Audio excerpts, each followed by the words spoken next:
right, let's move on here, John. What should we go after next year? We should definitely talk a little bit about the people who don't get enough attention, men. Of course, yeah.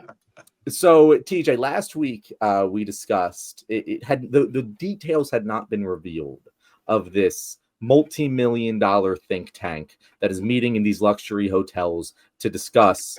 I'm sorry. That's a great comment. Colby says, "How many people does the CIA have to kill before you see that socialism is bad?" That's a great comment. I'm sorry, John. Go ahead. That is very funny, Colby. That was very good. But anyway, so last week we were discussing how the Democrats spent millions and millions of dollars hiring this think tank to determine why men don't like Democrats. They're meeting in these luxury hotels. They're figuring out, and we made fun of them. And what we said was, "Hey guys, you don't need to spend the fact that you think spending millions of dollars on a think tank that goes to these luxury hotels to meet is going to like help you appeal to men. That's the problem." And I said this investigation could release actual good advice to you guys, and I still wouldn't have any confidence in it because you're an idiot to think that this is the way you should figure this out. And I will have to say, TJ, I think they had some pretty good advice. I think a lot of the things that came out that was reported that they recommended or unveiled this week was pretty good. Did you get a chance? Did either of you get a chance to read the Politico article about this? Yeah. What were your favorite parts? So there were a couple things here. We'll put the article on the screen. We'll kind of go by them a little bit on a one-by-one basis, I think is the best way to point this out. But we'll go through a couple of the quotes. Here we go. So this is what was said by David Hogue. He said, "Democrats are seen as weak, whereas Republicans are seen as strong. Young men also spoke of being invisible to the Democratic coalition. So you've got this weak problem, and then you've got this I don't think they care about me problem. And I think the combination is kind of a killer." Now, Dems, if any of you are listening to me, it cost you $20 million to get this guy to tell you that. I would have told you for free if you just fucking subscribe to the Left Brain. We've been saying this ad nauseum over and over again. Oh shit, sorry, my bad, guys. TJ, what did you think about that? Like that one, just start right off the bat, pissed me off. I'll also make this bigger for you guys. Yeah, I was having a hard time reading it. Yeah, this is about Democrats being seen as weak, and I think there's a lot to go on this, right? There's a lot. It's like, hey, what is more masculine than defending the weak? What is more masculine than standing up for what you believe in? What is more masculine than protecting women? Then Republicans and conservatives, I always say that they essentially believe in performative sociopathy. They think that the more you care about yourself and the less you give a fuck about others, the better of a man you supposedly are. Which is why Donald Trump, despite being, having bright blonde hair at 75 years old and wearing girdles and heels and wearing makeup every day and always complaining about reality TV, is the epitome of masculinity for them. Like nothing about him is masculine in the slightest, but he's a bully. But he's a cruel, narcissistic bully of a man, and that's the pinnacle of masculinity for them. I think it's right there for the taking. I think that a lot of times, guys on the left, they are a little bit afraid of being too assertive and too aggressive and coming off as a bully. No, we need to be much bigger bullies, like we do. We're the ones standing up for the people who need defense. We're the ones fighting for right here. Like, civil rights didn't happen because Martin Luther King kindly asked for the racism to stop. Right? That's the message that's being sent across. But no, it takes a lot of action. What do you think, Rio? That reading the Political article was really triggering for me, dude. Holy shit. I kind of felt the same way that you did. Like, I could have told you that you spent $20 million. But the thing is that they want to know how to appeal. They just want to know how to appear better. Yeah. They want to just be more attractive to men. They don't necessarily want to like offer people better shit. They don't want to do they don't want to move in a progressive direction. They just want to know how they can look more progressive. And so it just came off as so like superficial and just flaky and bullshit to me.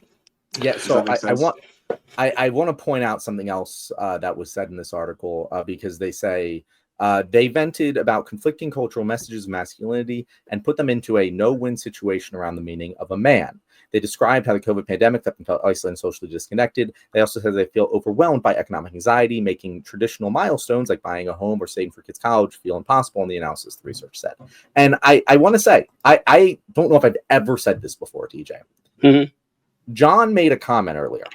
John, for those who don't know, is one of my favorite people who hate me online. And John sometimes comes on our show to yell at us.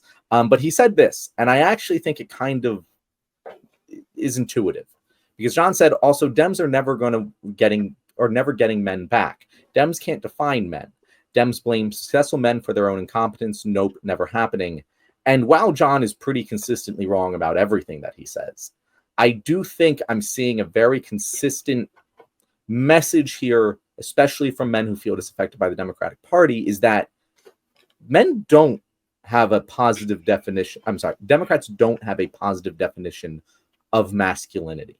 If you go over to the right, you hear a very specific definition of masculinity, the one that you said earlier: be constantly in it for yourself, like shrewd, like Trump. Like Trump genuinely views people who are in it for themselves as stronger, more masculine, better than people who are in it for other people. He thinks those people are suckers, right? And that is, as much as I think it is wrong, it is a clear and concise message about what it means to be a man. And especially when you're a young man figuring out what being a man means, if you look at the Republicans, they give you an answer. If you look at the Democrats, they don't.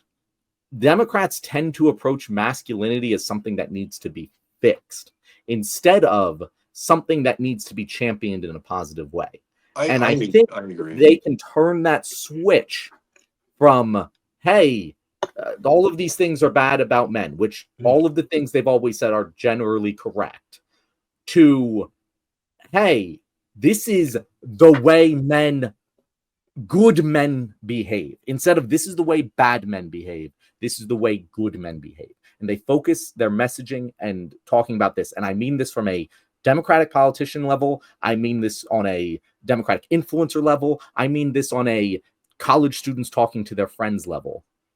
I think that mindset, if it can shift to giving positive examples of what masculinity can be, will very much help attract the kind of young man who's kind of feeling lost for a bunch of reasons that are not his fault. And he's looking for guidance, and he's finding the wrong answers being the ones that make the most sense to him. And do I sound crazy here, guys? Let me add to that, because I do very much profoundly agree with you. I'll take it a step further, and I'll say this: the right wing, the Republican, the conservatism, Christian nationalism, they will give you fake. They'll give you a fake man that's destined to fail and destined to make you feel more like a loser. Destined, because we are in a contracting economy for the working class, and the owning class is their resources are ballooning. And so if you're like they said in that Political article, milestones, marriage, buying a house, buying a car, getting promotions, career stability. Does career stability even fucking exist anymore? or do we just go somewhere every 6 months to squeak by, right? So like, if you buy into the fake right masculinity, you will end up running into a wall and feeling like a failure, because we are in late stage capitalism, and those things would have worked in the 40s and 50s. Yep. And then you would have felt like a man. Okay, so you go to the right, you get fake masculinity. You go to the left, or you go not the left, you go to the Democrats, and you get crickets, right? Can we kind of agree with that a little bit? I mean, like, so there's fake, and then there's kind of no guidance, right? And then I would say we do need to have messaging on men, and I would say the place where actual masculinity lives is in progressive policy, is in the Bernie Sanders type space, where you actually are defending people, where you actually are giving food to the hungry, where you actually are giving housing to the homeless. That's real masculinity. Does that make sense? So I think that if we want to get men back, and we want to have like strong messaging on men, it's progressive ideas. I mean, maybe that's simplistic. Nope. I agree. I just wanted to comment that We're talking about masculinity. I got to stop taking drinks out of this and looking into the camera. Oh yeah, that's dry. That is, I gotta stop doing that if I'm start talking about masculinity here and everything. But anyway, yeah, I think that it's very important that we do recognize this, because Rio, what you mentioned is absolutely true. That this is late stage capitalism, and with prior to this, everything was set up in a system, especially, well, I mean, not especially men, but specifically for men in this case, that there are winners and there are losers. There are guys like us. Let's be real. The three of us. The three of us are successful. We're stable. We're popular. We have charisma. People like us. They listen to what we say online. Most of these guys are never getting any of those, right? Like most of them are just, and listen, there's nothing wrong with that, right? I mean, you're right wingers, you're losers. I got it. But there's nothing wrong with not being people like us. We understand. But like you said, Rio, it's not their fault necessarily that they feel like losers, because what you have been taught since childhood is that this is what a man is. A man is someone who works hard. A man who provides for his family, who protects the people in his life, who cares for women, all this stuff, and you're someone who could support someone. Now we're in a system where women more or less have the same ability to work and the same ability to go to school that was previously reserved for men. So now it's not enough for you to just, hey, I have a job. Now I can get a girlfriend. Nope, she's got a job too. You need to attract her. And no one taught them how to do that. No one taught them how to become attractive to women. And so they become bitter. And then they realize, oh, even if I do luck out somehow and find a woman who wants to spend time with me, we're going to have to split the bills. I'm never going to be that archetype of the male provider of 5 or 6 people. And I'm not going to be able to buy a house.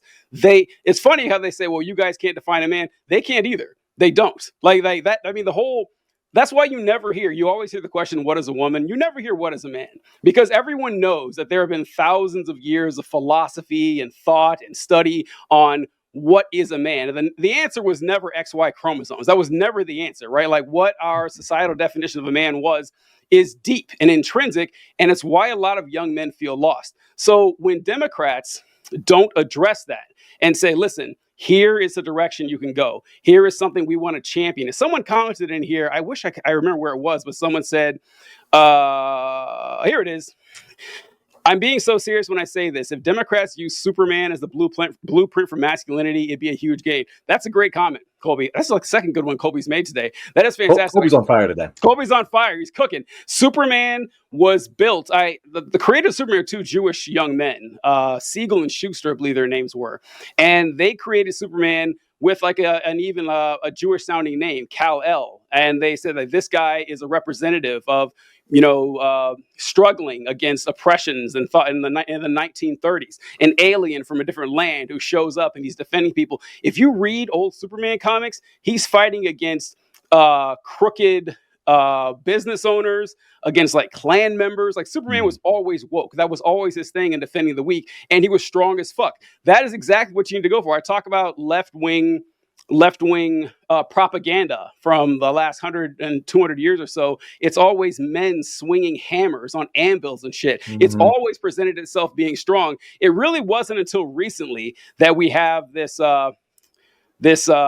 like academia style, which you can still be, masculine and strong in that vein too, but where it's like, oh, you need to be a nerd and you need to sit your ass down and shut up. It's like, no, you should talk. You should talk your shit. You should be a bully towards cruel and evil people. And John, what do we say on the show all the time?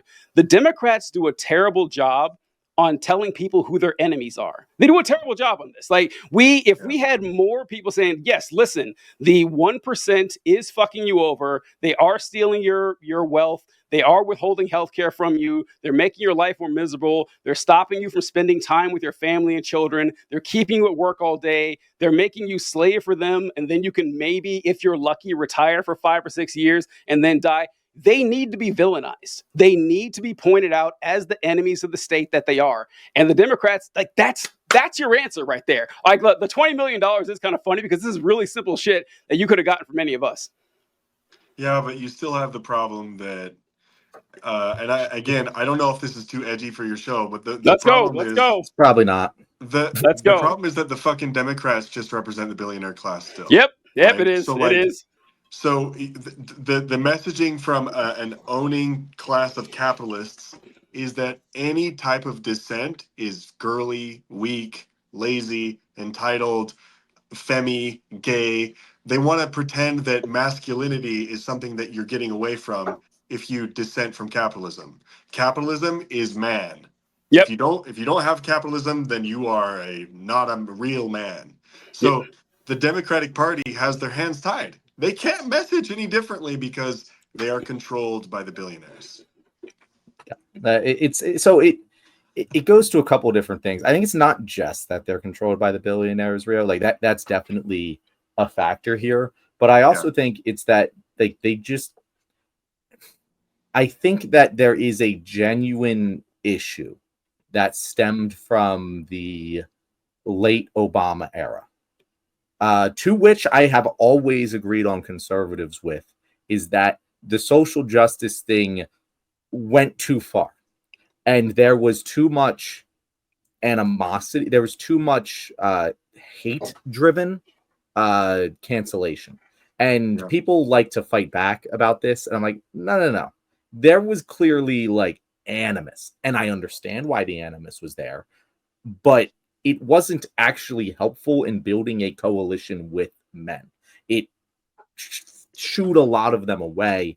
And it caused this problem where anyone who championed men within the Democratic Party, it was like it was a vibes thing. You know, we talk about the vibes and how a lot of voters are just vibes-based voters. Well, the vibes around that time were, hey, if I'm championing men, I'm a conservative.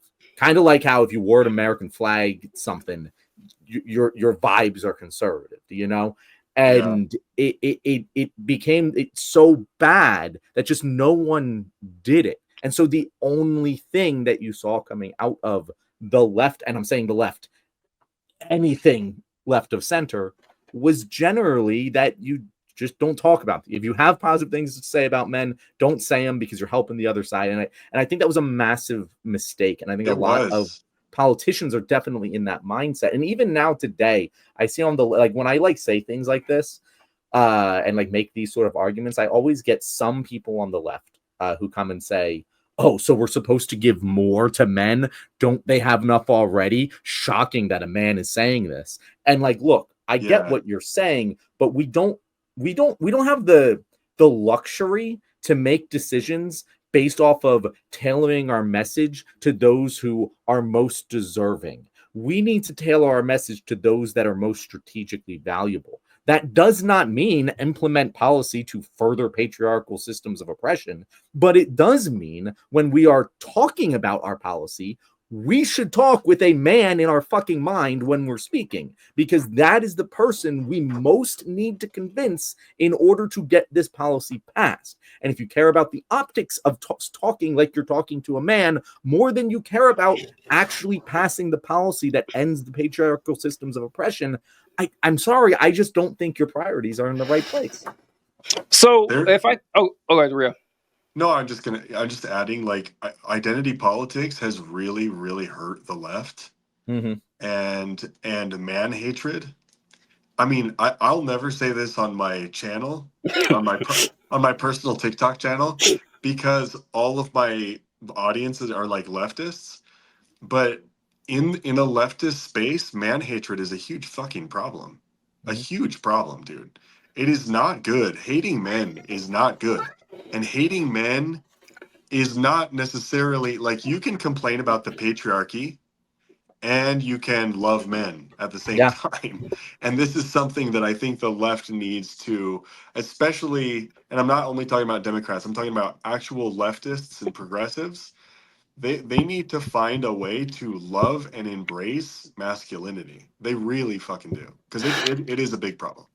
I think that a lot of this, to me, this is kind of a thing I like to talk about too. That I think a problem that we run into is that a lot of folks on the left are really married to nomenclature. They really, it really matters to them, like using a specific term or specific words or specific name for a philosophy, regardless of the effectiveness of it as a messaging unit.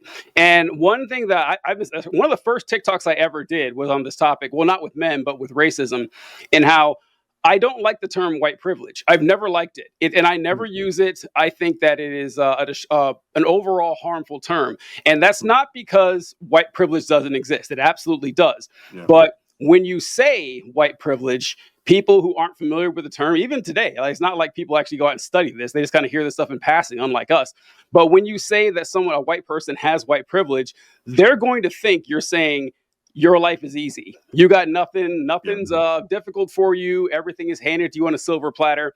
Now, then you got to step in and say, oh, that's not what white privilege means. White privilege just means that, yeah, you may have lots of obstacles in your life. This is, you live in the same capitalist society as I do. No one's handing you shit. But the obstacles we like minorities and black people specifically have one more obstacle growing up in this society that, has. And if you bring this up to most people who aren't dyed in the wool, absolute crazed right wingers, they'll say, oh, okay, yeah, I would agree that on average, black people have it a little bit tougher. And so I always say, if we always end up there, why don't we start there? Because like, if you immediately put people on their back foot by saying the white privilege thing, then you're automatically turning people off who might have been sympathetic to your cause. There's a lot of phrases like that. I don't like police abolition. I don't like that one either, because when they hear police abolition, they're going to think, oh, so no one's going to enforce any laws. That's not what you mean. But then you got to spend 10 fucking minutes explaining that. Now, unfortunately, there's no quippy phrases for something like that that could be accepted by everybody. Well, that's too bad, isn't it? I'm sorry. That's why Republicans do have an advantage, that they boil everything down to really simple shit that's easy to understand, even if it's incorrect. But we have easy, simple shit that's also easy to understand if it's incorrect. It doesn't work for us that way because, Republicans are dumb. Of course that's going to work on them, but it doesn't work for us, right? It doesn't happen. So you can't just immediately, and then when I bring this up, the same thing, Rio, when I said that, you can't do this. You can't just say, hey, white privilege, and turn people off. And I was flooded with comments too saying, well, listen, we shouldn't have to coddle white people. I know. You're right. We shouldn't. I'm sorry. Like, that's the world we live in. Like, do you want to win or do you want to be right? Because I want to win. Okay. If you're really like, it is very important to you that the term white privilege has to be used, go for it. I can't stop you. I just think that, what's it been? 15, 20 years we've been doing this? Has it worked? Has it been effective? Or do you think it's going the other way? So yeah, you don't got to change any of your principles. You don't got to change the idea that, yes, there are systemic power structures that have existed for decades that, last and permeate whether you started them or not. You don't got to change any of that. But changing your messaging is pretty important. What do you think, John? Yeah, no, I think that I agree with everything you're saying, Teach. I think we've had these conversations before, but I think it's very telling what Rio said about how he doesn't post these things on his channel out of fear of the chastisement he knows is going to come. I'll get mobbed. I'll get dragged. I'll get stitched. Which Rio, I also don't post a ton about this specific message. Not necessarily because I'm like, you know me, I want that smoke, right? But like, it just doesn't even go anywhere. It doesn't gain the traction that other things do, because so much of our audience is captured by this idea that speaking about men in a positive light is an inherently negative thing. And when I would even say something, because I've gone deep on this. There are previous guests on this show that will not be a guest again of their own choice because I've said these things. But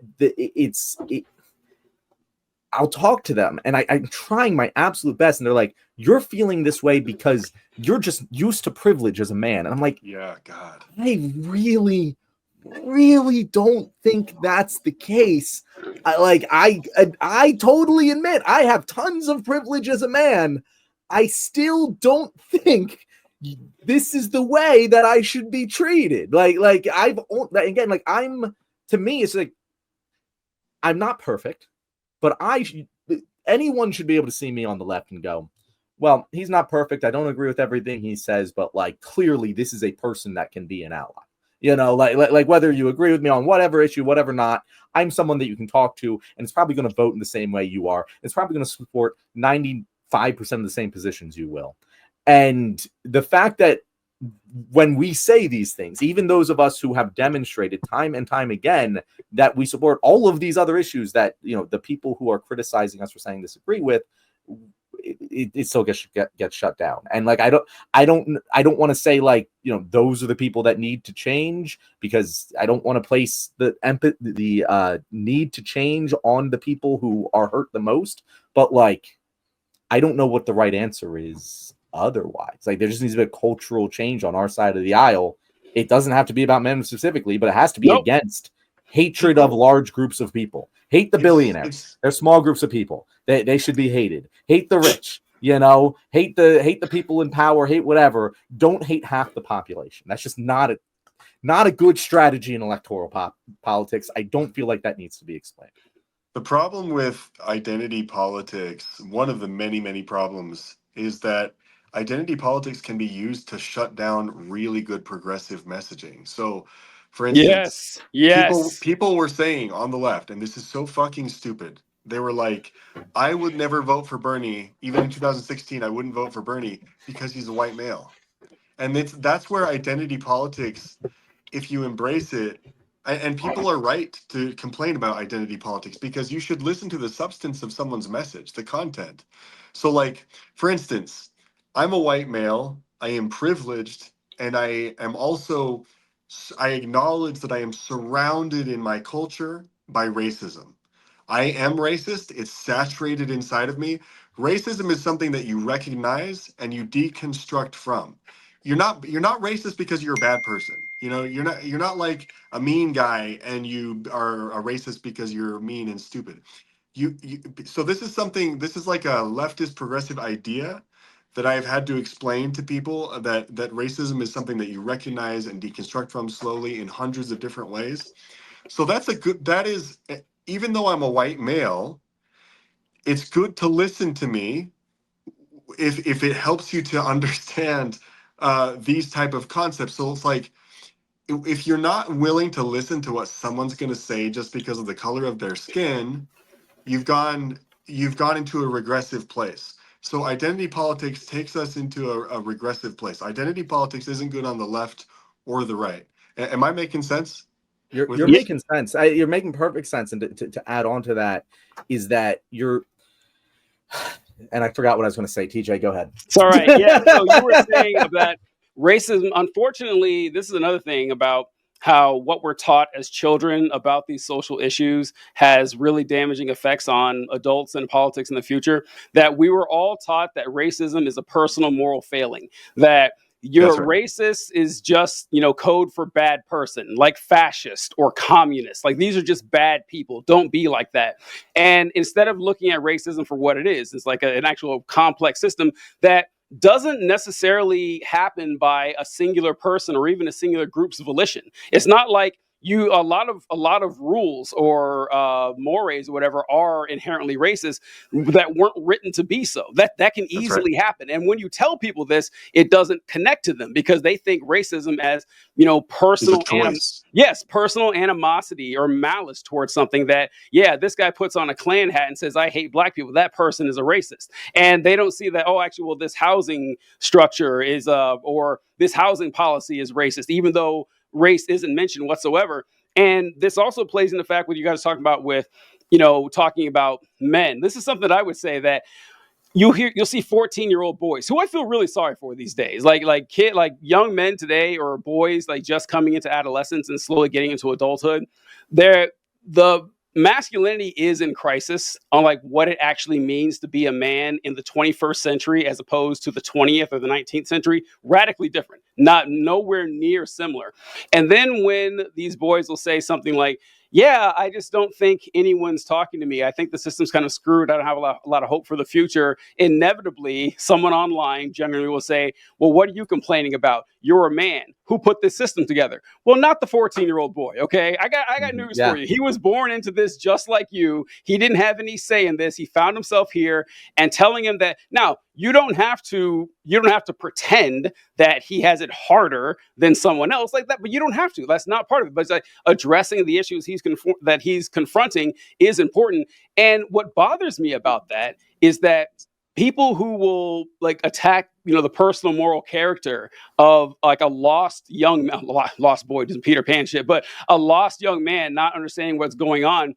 And they'll say, well, you're just a bad person. It's an oddly conservative point of view because it's, yes, this is you yourself, you personally have failed and it's your problem. And you're being cruel to people while ignoring the system, while talking about the system. It's an unfortunate reality we face here. And Rio, like what you're saying about identity politics, I always joke that conservatives talk about identity politics as if it's bad. But I say all politics is really identity politics when you get down to it. But conservatives are the masters of identity politics. That's It just true. it just happens to work out in their favor that for right wingers, they're essentially all the same person. Like 90% of Republicans are white conservative Christians, right? So there's not a lot of discussions going on there. They all kind of think the same thing more or less. But when you go to the left, it's literally everybody else. Like it's literally everybody else. You have non-Christians, you have Black people, you have Hispanic people, you have Asian people, you have the queer community, you have Muslim issues, and there's a lot of groups who have more or less the same goal in mind, but all the goals do not coincide. So there's going to be conflict there. So there's a lot more work to do to build a more perfect union. But when you're like, oh no, we're all the same person, we're cool to go, you can be as destructive as you want and occasionally still win. So yeah. Did you remember what you were going to say, John? Yeah. Because I always use this example of, okay, everyone on our side of the aisle agrees. The reason that Black people have higher rates of crime is because of systemic issues in our society that have existed since before they were ever born, that affects them disproportionately and causes them to commit crime at higher rates. Not that it's something inherently bad about them. And while each and every one of them have a personal decision that they can make in their lives to take a better action and not hurt someone else, we understand why on a large swath these things were the way they are, and we should tailor our approach to them because of that. Justice shouldn't be punitive in this sense. It should be rehabilitative because they didn't choose the hand they were dealt, and we should help them overcome it, right? And when you talk about that with Black people, when you talk about that with any of these traditionally oppressed groups, people on the left, they understand that. However, for whatever reason, when you apply that same logical framework to a 14-year-old boy who grew up in white conservative Kansas in his fucking church, hyper-religious church and everything, they don't see that as a system of oppression which influences their decisions. They don't see it in the same way. For reasons that I've never quite understood.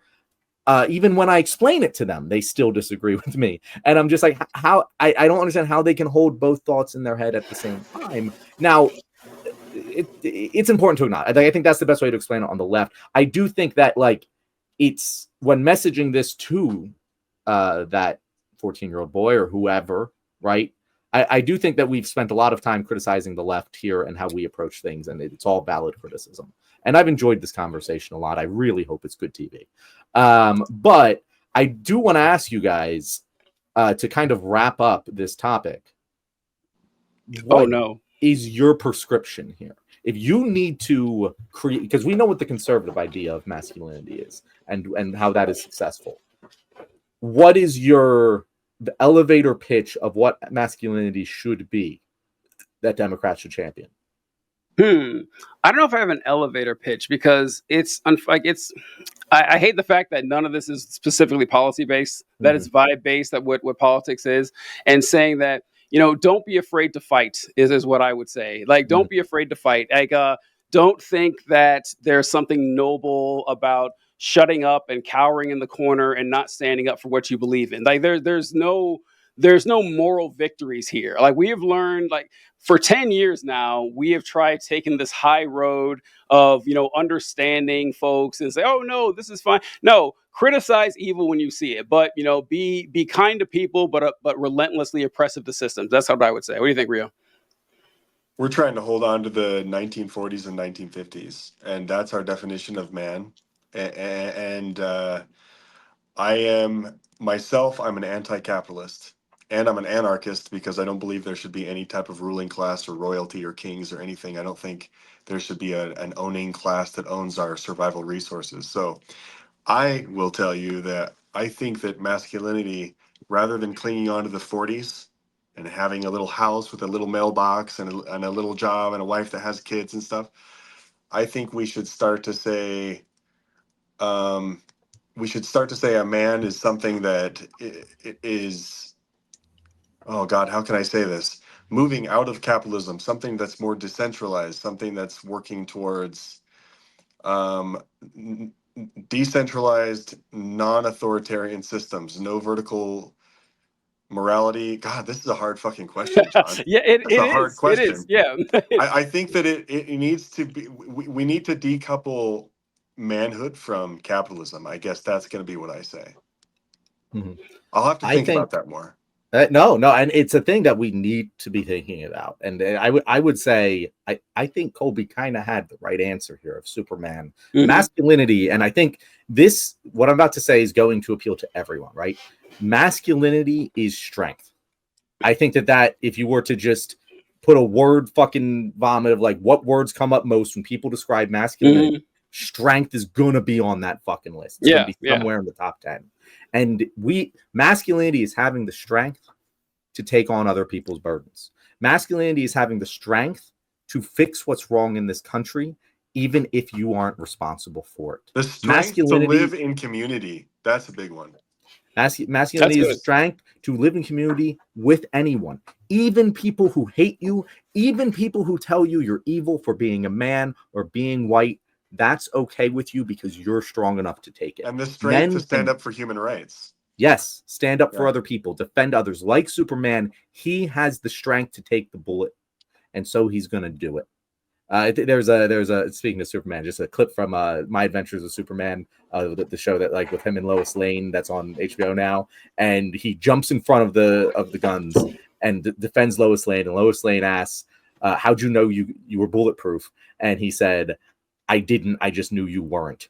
And like that's masculinity right there, you know, being strong enough to take on other people's struggles, and I think that can be a message that can win. I love it. I love it. Also, I guess it's only like somewhat related to it, but being able to meet people where they are is super important. And I could do better with this. This is one of the rare occasions where I could actually improve upon, my personal character here, in that a big problem on the left is we, like what John said, we have a suspicion of working with people who aren't exactly in lockstep with us. That I always point to the fact that if you're on the left, if you're anywhere near like the communist left, you are an eternal loser. You lose generation after generation, taking L's all day long. So unfortunately, what happens is we look for any victory we can get. So we will plant our flag on some ancillary issue and pretend like it is the most important thing ever. That, oh, you're a market socialist, huh? Why don't you suck my dick? No, like this is what we do. We just have these like tiny little areas. And I saw a video with this lady talking about how she was trying to organize this leftist organization, and there's not a lot of third spaces, not a lot of places where they can go. And they found this Presbyterian church, I think it was, whatever, doesn't matter what kind of church it was, but it was a very left-wing organization. Like they had a woman as the pastor, there were pride flags all over the place, and the church said, yeah, you guys can use our area here to meet. And she brought it to the group, and like half of them said, no, I'm not going to do it. No, I can't. Like, wait, this church is, there are allies. No, I think that this is going to activate, religious trauma and shit. And listen, I'm sure maybe there are some people that would activate the trauma. Not all of them. I don't buy it. I just don't. I think that because I could see myself be like, I don't want to go to a fucking church. I don't want to do that. I don't want to support this nonsense and everything. And I've had come to the realization over the last few years, like, yeah, that's too bad, TJ. You're going to have to. We're not going to win this fight without them. Like we're not going to. We can. Like John, you mentioned the American flag. That it is a damn shame that we allowed the right to take the American flag from us. Like that is one of the biggest mistakes that we ever made. That yes, you can say correctly that flag has stood for oppression and domination and genocide. I got it, right? But people like the flag. I can't change that. That's not going to change anytime soon. That when someone's walking around, they're carrying the American flag, even if they're wearing like a stupid Uncle Sam hat or something, and they're saying how proud they are to be an American, that group, no matter what they say, like that group is a hell of a lot more likely to attract voters than the group that's dressed like Darth Vader, where you have a bunch of people wearing all black head to toe and everything. That's terrifying. That's weird. And it's like, yeah, I got that. But, adopting these, hokey symbols of Americana, I just call them hokey, adopting like these symbols of Americana or even the religious organization, it's very important. Like you have to do that. Otherwise, you're not going to go anywhere. Don't be afraid to do that. That's all I want to add there. And since you meant, like you're talking about it earlier, and I didn't get to chime in, but to circle that back, meet people where they are. Racism. Most Americans think racism means you are evil, and you hate whatever it is, black people. And that's not what we view it on the left. And we say racism is a result of systemic oppression. You can't. People say on the left, white people can't be racist, because what they mean by that is there's no systemic oppression against white people, and so they cannot be racist. And I get it. I understand. It's not what most people think you mean when you say fucking racist. It just isn't. And so if your goal is to communicate with the majority of Americans, if you say dumb shit like white people can't be racist, they're immediately not going to believe the next words out of your mouth, because that's the dumbest shit they've ever heard. And if you put yourself in their shoes and you believed racism meant what they think it means, you would also think that you're dumb. So just think of everything from the perspective of the type of person you're trying to convince before you say it. Yes, I can't believe I didn't mention that one, John. That one also gets me too, because the same thing happens where you say something, someone misunderstands it. You spend 30 minutes trying to explain what you mean, and it's like, okay, then just start there. Just ignore that part right there, because yes, the academic definition of racism and the colloquial definition of racism, two completely different things, right? Two completely different things. We don't use the word theory that way, right? Like we don't say like, oh, I have a theory on this. That doesn't mean you have a complex scientific model on, who's going to win like this playoff game. No, your theory, you use that word the colloquial way, not the academic way. But a lot of people are like, no, we need to use it this way. It's very important. No, it's not. I'm sorry. It's not. Like, if you want to win this or not, I don't understand why people are so wed to that. But yes, John, I completely agree that you have to find a way to talk to people in ways that they can understand you. This is the problem that people have giving public speeches a lot, or talking to their partners, or trying to find ways to be more engaging and more interactive and more entertaining when they're speaking to people, is that people don't realize that your public speech is not about you. It's about your audience. It's always about your audience. If you spend the whole time thinking, well, here's what I think, this is what I believe, these are my thoughts. No. What do they need to hear? What is the way you can convey this to them? It's why I always say, like, comedians who whine that they can't get laughs because their jokes are too edgy, that just means you suck. If I tell a joke, I tell jokes all the time, right? Sometimes they don't land. Every time someone doesn't laugh at a joke, that's my fault. Either A, the joke wasn't funny, or B, maybe it was funny and I fucked up the cadence, maybe I fucked up the delivery somehow, or C, maybe the joke was funny and maybe my cadence was perfect, but it wasn't the right audience. Either way, it's on me. People keep turning it around and saying, oh, no, it's like, I'm actually good. The audience is bad. No, the audience is who you need to win, which is why, like, I always complain with the election is that if we want to say that Kamala Harris lost the election because Americans were too racist and sexist, hey, maybe that's true. I don't know. It could be. It could very possibly be the case. But that's step A. What's your step B? Okay, so therefore what? What's the goal here? Like, what do you plan to do to win these votes over? And the responses I got were, no, this isn't the candidate's fault that they lost. It's the voters' fault. Listen, the test is how many voters can you get? It can't be their fault, right? It's specifically laid out towards them. Now, if you were selling a product and no one bought it, you can't go to your boss and say, well, I'm sorry, the audience or the customers are just wrong. No, what else you got? You're going to lose your job if you do something like that. So when you're trying to say this, when you're trying to convey information, think about who you're talking to, not yourself. That's one thing I'd add there. Oh, no. Oh, shit. I just noticed the time. So, John, I didn't tell you this, but when I texted Rio the other day about joining the show, he said, yeah, but can you guys make sure to cover all the topics this time? Because I remember last time we got through with the show, and I can't remember what it was, but you had one thing you wanted to talk about. We never got to it. Yeah, and like I had researched like 2 topics like super in depth, and they were the ones we didn't get. We only did 2. We only did 2. It's 8:30 already. Oh my god, I gotta wrap it up. Did we at least go over? Like, did you spend a lot of time going into the Haiti stuff and the academic stuff, Rio? I read all the stuff. I could talk about all of it, but no, we're good. Okay, yeah, because I do have to get out quick. I'm sorry. Rio, you are welcome to come back very soon. Because TJ and I have been very lazy about scheduling guests, so if you want to come back on, you can. There's very many spots. Yeah, we had like 12 spots set up and then didn't do any more. So now we're like, oh no, we got to get guests and everything. But sorry, I do apologize. Remind me of that next time, TJ. And yes, we will schedule the show to make sure we cover every single topic. You can't blame us this time, though, with the Elon Musk thing and the Trump thing. That took an hour, and then we had a whole topic on Israel that we hadn't planned for. Like, and it was great. It was a great discussion, great content. It happens like that sometimes. You know what? Like this is random, but everybody knows that Trump's name is in the Epstein file. Yes, yeah. Everybody fucking knows that. Yeah. And his the squirmy, squirrely way that he would always respond when they were like, "Are you going to release the?" He's like, well, that one, we'll have to see. You know, like the squirminess. Yes.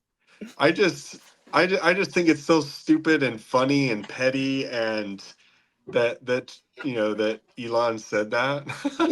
yeah, it is funny. Anyway. I am interested in seeing how the Republicans react to it. I already know how they're going to do it. They're going to say, oh, Trump and Elon are just having fun. They're just trolling. They're not going to take locker room talk. Yeah, they're not going to take it seriously because they're not serious people. Because they can't say Elon's lying, and they also can't say Elon's telling the truth. Like they're kind of stuck there. I don't think they're going to pick sides on this. I think they're just going to say, "Oh, look at that! These guys are just having a bunch of fun. Watch how the libs get triggered. Look how excited you guys are over this nonsense." That's what they're going to do. But we'll see. Yeah, it will be. It's probably going to get worse before it gets better. Yeah. We'll see what happens. Yeah. I also because we have a couple minutes here, I just wanted to say before we close. Yeah. Because I think this is a very important point that sometimes gets misconstrued. Mm-hmm. So Phoebus, who's been our Mark Louderback stand-in today, said you're running for the United States of America and you think the flag of the United States of America is evil, but you should take it to get votes. I mean, come on. Wow. And you know what? Wow. I mean that at least, like, I will say that criticism is internally coherent. Like it makes sense. Like, but we're not saying we should do it to get votes. We're saying we should repurpose it and make it mean something else. Yeah, I don't think it doesn't. It stands for a hell of a lot of things that are good and bad, and we should champion the good things while recognizing the bad things. If you just champion the good things without recognizing the bad things, you get yourself in a positive feedback loop that makes you repeat the mistakes of your past. If you champion the good things while recognizing the mistakes of your past, the good things will get even better.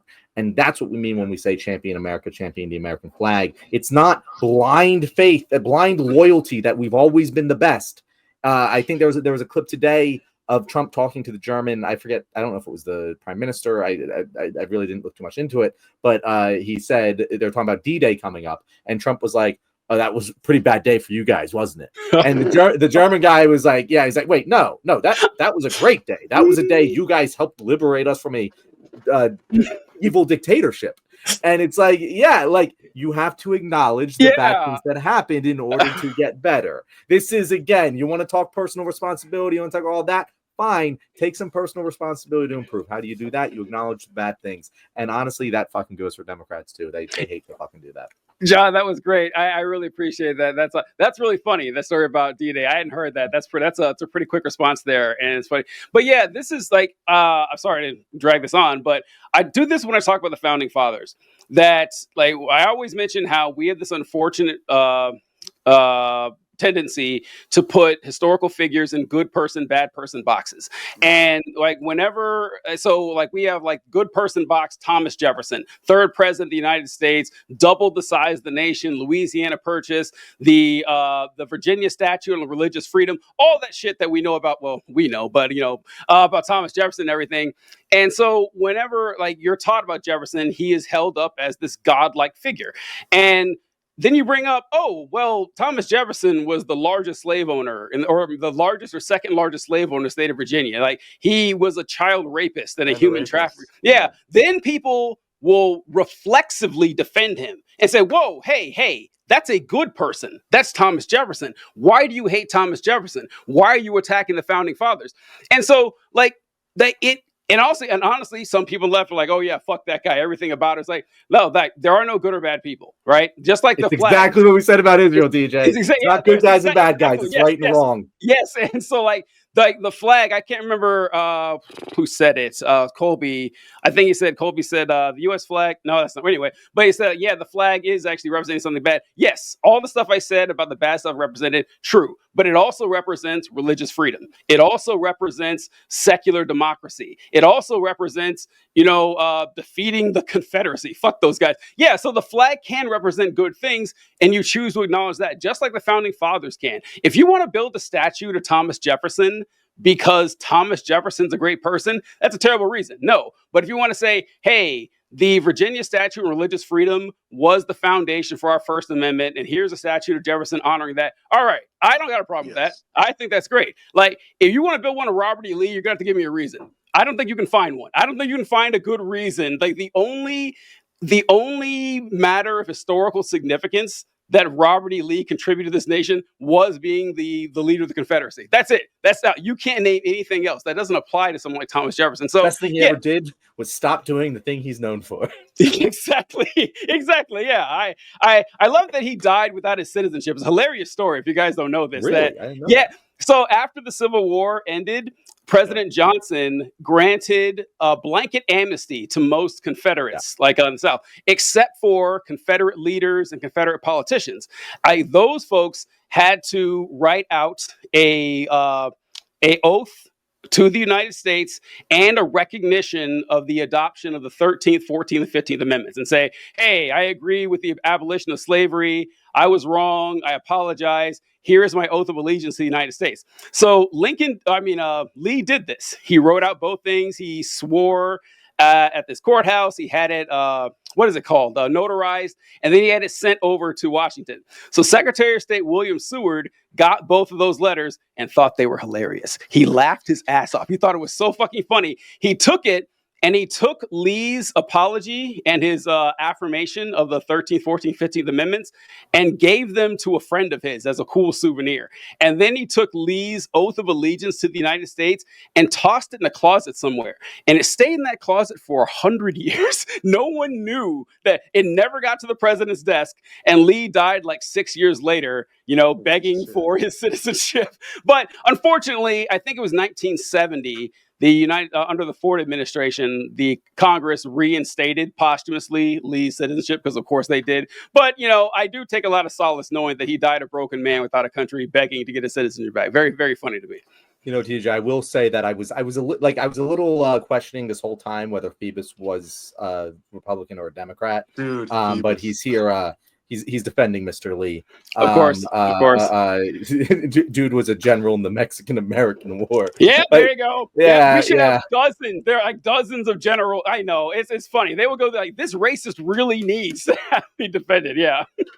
All right. Well, thank you for watching the show, guys. This has been a fun one. You may have watched a topic that we did not prepare for. And fortunately, Rio prepared for everything for us, even though we didn't get to it. Rio, we're definitely going to have you back on again to talk. But if people want to go see you somewhere else, where can they find you? Well, I should have put my handle under the thing. I saw in the prompt that it wanted me to put that, and now I understand why, because now it says Rio. But you can check out my TikTok. I haven't been posting lately, but Woods of Rio, at Woods of Rio is what it is. So TikTok. Thanks so much, Rio. Yeah, folks, go ahead and watch this content. We recommend it. Also, if you want a statue built in your honor, do literally anything. Because apparently Phoebus thinks that that's good enough to get a statue, and you can be recognized for posterity for hundreds of years now. Other than that, check out Rio's content. Make sure you check out John and I's show next week on Tuesday. Have a good one, folks.